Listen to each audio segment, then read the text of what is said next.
Merging trap beats with drum and bass can't possibly sound good, right?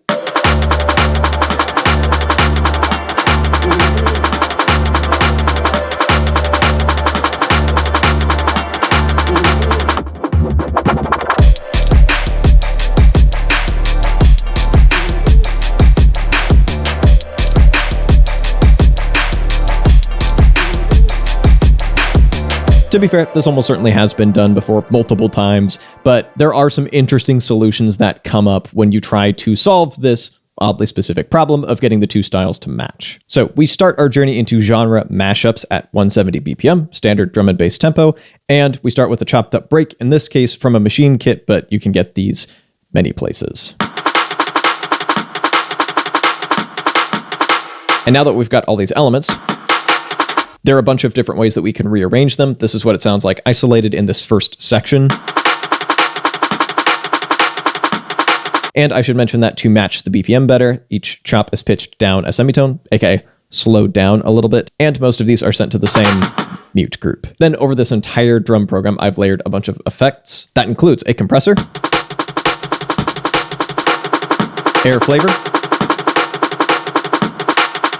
some EQ, and the ducker. Layered with that are all our pretty floaty sounds. A bunch of them from the same Maschine kit, and then some of them swapped out for other sounds, including this little one shot, this nice long one shot, which I've done quite a bit of processing to, including granulator, reversed, an octave up, super wide, nice and shimmery. On top of that, reverb. Pro tip, you've got a bunch of different early reflection types to choose from. I usually go for vintage 2. That sounds quite a bit better to me than the default, although the air reverb is fairly hit or miss regardless. Some EQ and a ducker. More on the ducker in a bit. We've got a couple of other little one-shots. This is sent to a pitch shifter. It's not a great sample, but deal with it. And some 808s. These are also sent to their own mute group. And this one is obviously pitched an octave up, and I have gone pretty hard on tube drive and soft clipper on both of these. For reference, this is what it sounds like beforehand. And we can dial that into taste. And I very well could have just sent the 808s to a key group program, but in this case, I wanted to process them a little bit differently, and I deliberately withheld the low 808 until the proper drop. So you just get used to this dinky little one, and then you get hit with the full sub. But from here, we're ready to bring in some trap drums, and we find ourselves at a bit of a crossroads. Do we go halftime, like you heard in the intro beat, or do we let the sample stay really fast and just kind of try to embrace it? I actually tried both, and you're going to hear both in a bit, but let's get into the trap drums.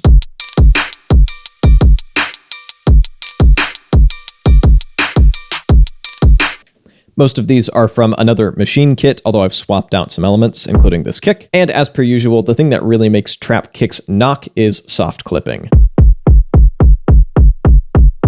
Brings it to life. We've also got a bit of soft clipping on our main snare as well. And I've got this snare that I've intentionally cut a bunch of highs and lows of to be our little offbeat, like extra percussion snare. And of course, some note repeat hi-hats. And in this case, you could probably hear the pan and pitch moving around. That's because of this LFO modulating the pan and pitch. So every time we get a hi-hat roll, it's in a bit of a different spot. And this is just like a very easy way to get pitched panned hi-hat rolls pretty automatically. So as I've already kind of spoiled, the version of the break that I chose to use and like put front and center is the version that I have slowed down by half.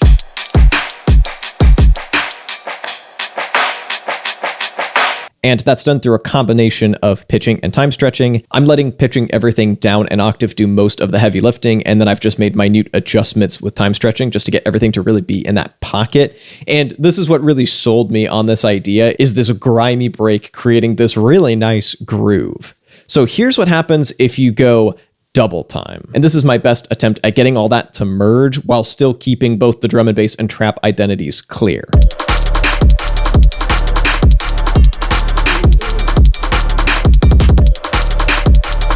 it's a bit of a mess. I tried to lean into the frenetic speed by double timing the hi-hat, which definitely helped. And I tried to kind of tame the impact of the break by sidechaining it to the kick. But I think I prefer the more like head nod inducing groove of the halftime break. And it was at that moment that I realized I had basically just accidentally reinvented trip hop. But I've mentioned sidechaining. You may have noticed at this point that I've sidechained some of these other elements to the kick. Quite aggressively at that. So this is a quick look at my settings if you're interested. It clamps down on the sample a lot, but lets it go pretty quickly. In the case of this main trap beat section, I intentionally didn't sidechain the 808s to the kick, but in this final fourth section, I sidechained pretty much everything to the kick.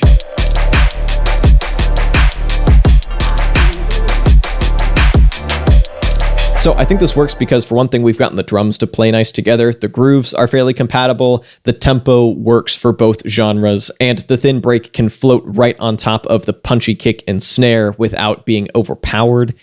And we've got connective tissue between the genres. Elements like this, especially with all of the processing that I've done to it, these elements work great with both some liquid drum and bass or some space trap and vapor trap. Anyway, if you'd like to see some more drum and bass on the MPC, you can click or tap up over here. And if you'd like some more trap beats, I've got you covered up over here. Thank you so much for watching, and I'll be back with a new video in a little bit.